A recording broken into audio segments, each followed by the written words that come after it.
Hollywood invented a white Lone Ranger in a mask, but historians point out that the real inspiration was Bass Reeves, a former slave who became the most feared marshal in the West. He arrested more than 3,000 criminals and never took a bullet.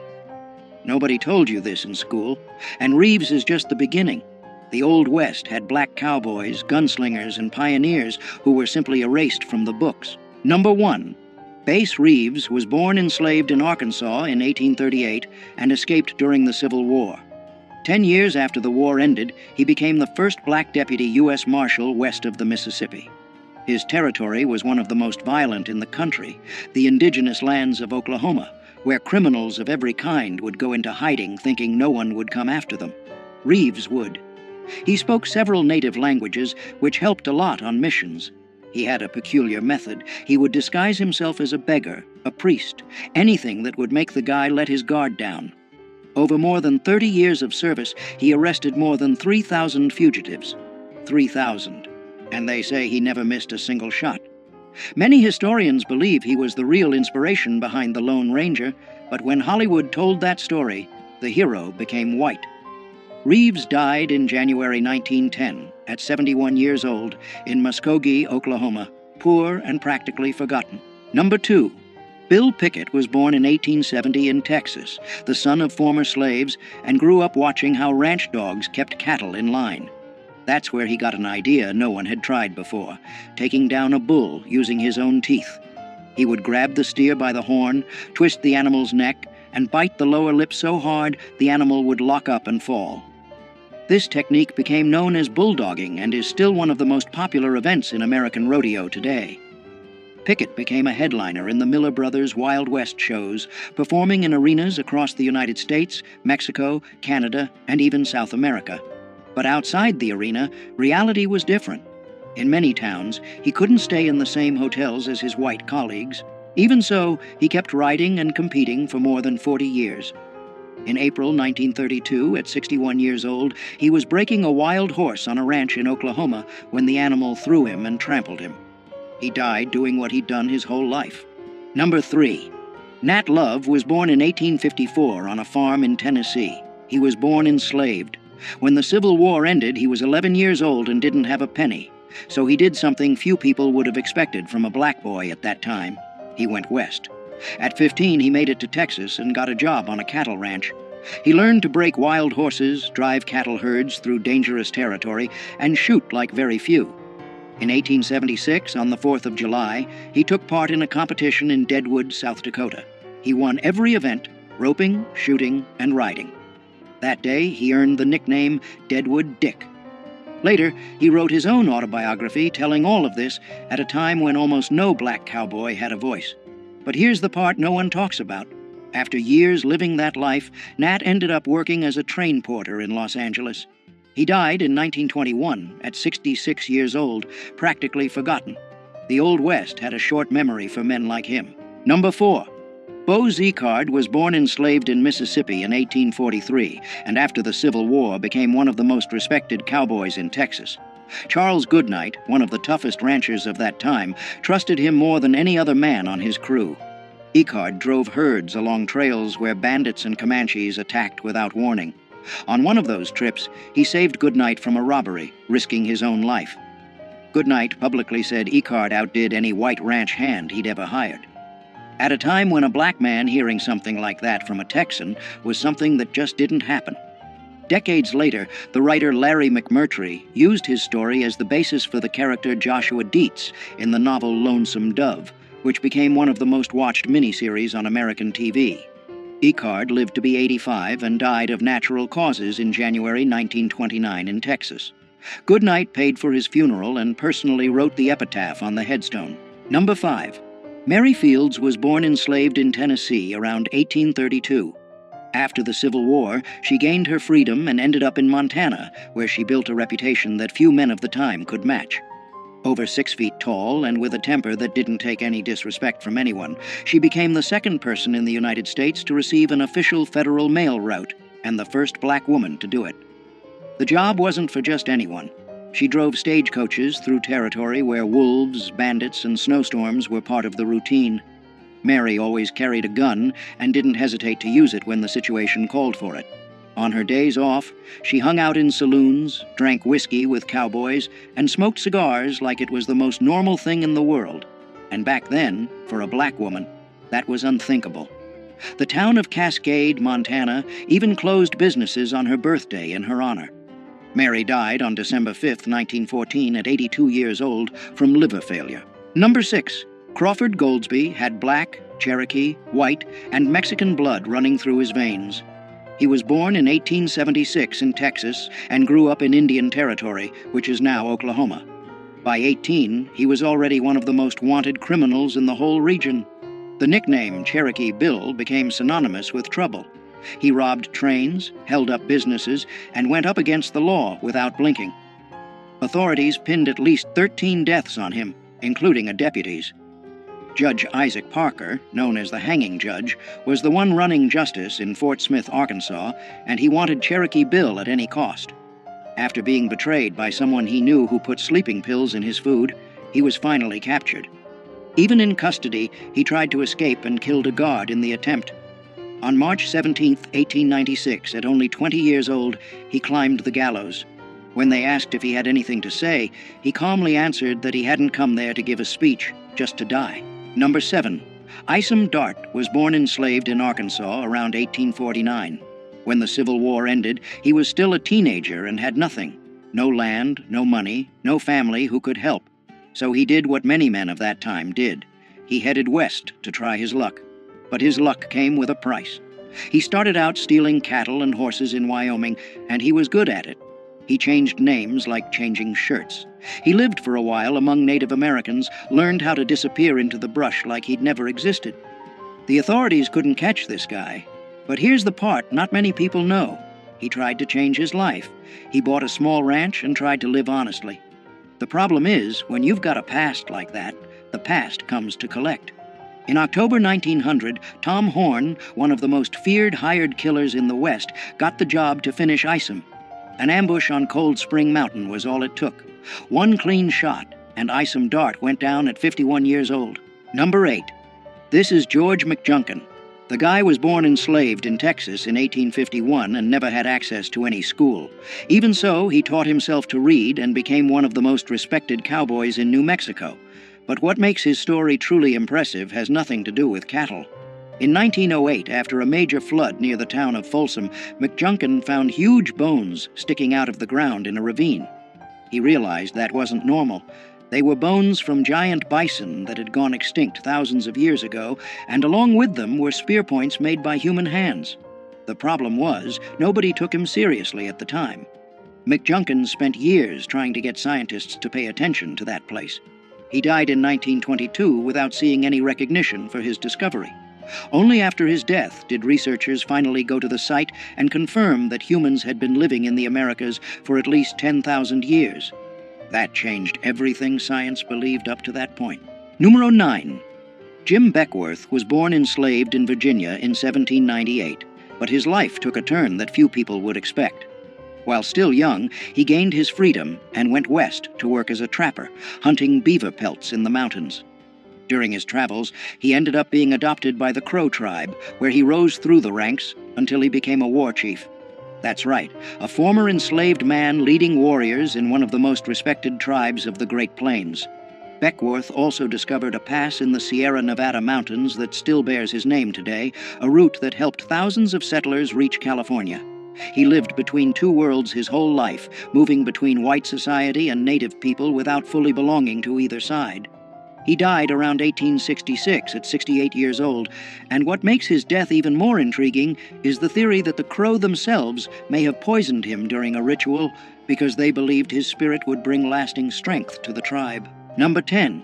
York was born enslaved to the Clark family around 1770 and was taken on the expedition that crossed the American continent between 1804 and 1806. During the journey, something curious happened. Several indigenous tribes had never seen a black man before. Some tried to rub his skin, thinking it was paint or dirt. The Mandans were so fascinated that they treated him almost like a supernatural figure. York hunted, fought, and faced the same dangers as any other member of the group, but when the expedition ended, he returned to being enslaved. He asked William Clark for his freedom several times and was refused. Historians disagree about what happened next. Some accounts say Clark finally freed him years later, while others suggest he ran away. What is known is that York probably died around 1832, a victim of cholera, without ever receiving the recognition the other explorers got. Number 11. In 1856, a woman who had been someone else's property her whole life walked into a Los Angeles courtroom and did something few people had the courage to do back then. Bridget Biddy Mason sued her own owner for her freedom, and she won. But what came next is even more impressive. Born enslaved in Georgia in 1818, Biddy was forced to walk nearly 1,500 miles on foot to the American West, taking care of cattle and children along the way. After gaining her freedom, she worked as a midwife and started saving every penny. With that money, she bought land in downtown Los Angeles when the city was still small and dusty. Those properties went up in value in a way nobody expected. Biddy became one of the wealthiest women in the area and used that fortune to help people in need, founding churches, shelters, and donating to struggling families. She died in January 1891 at 72 years old, from enslaved to millionaire at a time when the laws were working against everything she stood for. Number 12. Clara Brown was born enslaved in Virginia around 1800 and spent more than 5 decades without freedom. When she was finally freed, she was already 56 years old. Most people at that age would think about resting, right? Not her. Clara headed straight to Colorado during the gold rush, working as a cook and laundress in miners' camps. The detail few people know is that she spent almost none of what she earned.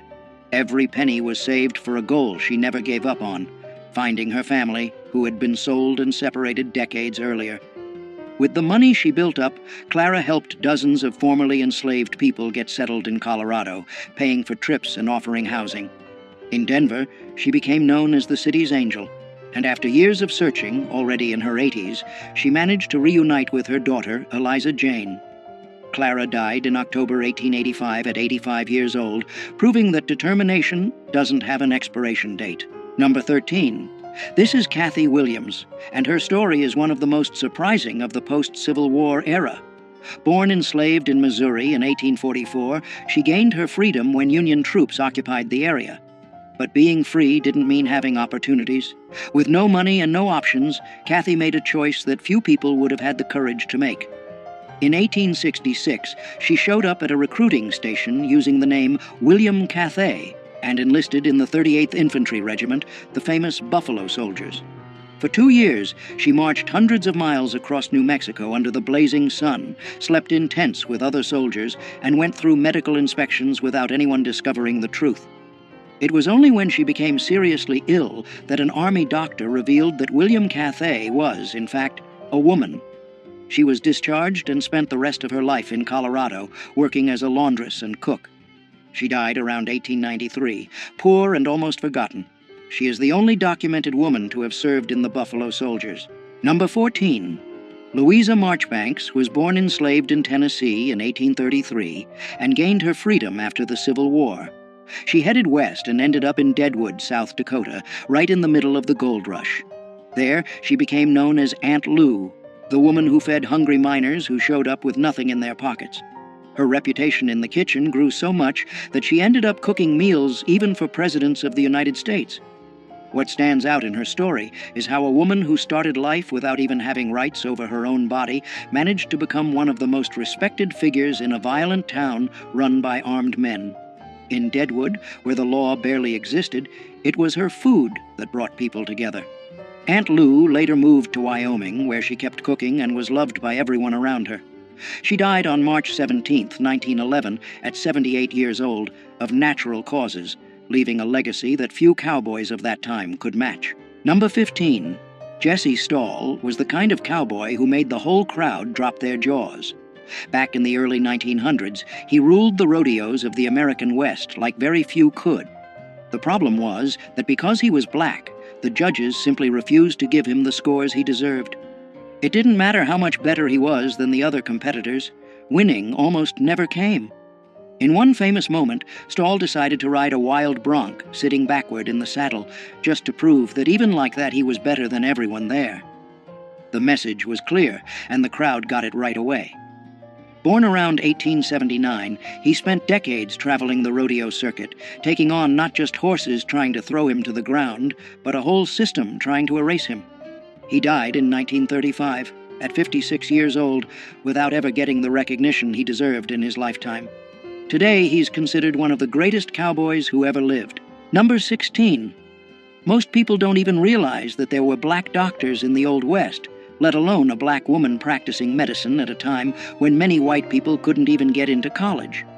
Henrietta Stewart was born in Canada in 1858, at a time when being black already meant carrying the weight of the world on your shoulders, and being a woman made everything even harder. Even so, she achieved something very few people of her time did: a medical degree. Stewart moved to New Mexico, where she treated miners injured in the mines and also indigenous communities that had almost no access to any kind of medical care. Racism was constant, but she just didn't stop. She kept knocking on patients' doors, treating anyone who needed it, without asking about color or background. In a territory where life expectancy was short for anyone, Henrietta lived to be 93. Passing away in 1951 of natural causes, having survived just about everything the West threw at her. Number 17. Charlie Sampson was born in Los Angeles in 1957, far from the ranches out in the country. Even so, he decided to get into one of the most brutal sports out there: bull riding. In the 70s and 80s, the professional rodeo circuit was almost entirely white. Sampson not only got in, he dominated. In 1982, he won the PRCA World title in bull riding, becoming the first black man to win a World Rodeo Championship. The road there wasn't easy. On top of the prejudice he faced in arenas all over the country, his body paid a heavy price. Broken ribs, concussions, ruined knees. Bull riding is risky for anyone, but he kept coming back. What a lot of people don't know is that his win opened doors for other black cowboys who had been ignored by the history of the American West for more than a century. Number 18. Ben Hodges was born around 1856 in Kansas and grew up in a world where a black man had few chances to get ahead in the Old West. But he found a very different path. Hodges became one of the biggest con men in Dodge City, the same town that was home to names like Wyatt Earp and Bat Masterson. His specialty was pulling scams involving cattle and land. He even claimed to be the heir to a Spanish land grant to try to take over properties. He used his mixed heritage, part black and part Mexican, to pass as different identities depending on what the situation called for. What's most impressive is that Hodges was never locked up for any significant amount of time. He knew the laws so well that he worked the court system in his favor over and over again. The people of Dodge City knew he was a con artist, but many admitted it was impossible not to like the guy. Hodges lived until around 1929, dying of old age, something rare for anyone tied to that world. Number 19. Willie Kennard pulled off something that seemed impossible in 1870s America. At a time when black men barely had basic rights guaranteed, he became the marshal in Yankee Hill, Colorado in 1874, and it wasn't because of political connections or anyone doing him a favor. The town was being terrorized by outlaws, and nobody wanted the job. Kennard stepped up, and the community, with few options, accepted. What happened next surprised everyone. He faced 2 outlaws in separate shootouts and killed both. Crime in the area dropped drastically. Think about that for a second. A black man walking around armed with a badge on his chest, enforcing the law in the Old West just 9 years after the end of the Civil War. His story basically disappeared from the books for more than a century. Kennard died sometime in the 1880s, and the circumstances were never cleared up. To this day, little is known about his final years. Number 20. Addie Huddleston built something that few people thought was possible in the Old West. At a time when being black was already enough to have doors slammed in your face, she opened her own doors, literally. In Cheyenne, Wyoming, Addie ran brothels and made real money doing it. We're not talking pocket change. She built up property and a sizable fortune in a territory where most black women could barely get domestic work. The most curious part is how she moved between 2 hostile worlds, the underworld of saloons and brothels dominated by white men, and a society that saw her as inferior because of her skin color. Even so, Addie thrived. Powerful men in town visited her establishments, which gave her a kind of informal protection. She died of natural causes in the 1880s, something rare for anyone in that line of work. While many madams ended up broke or murdered, Addie left the scene on her own terms.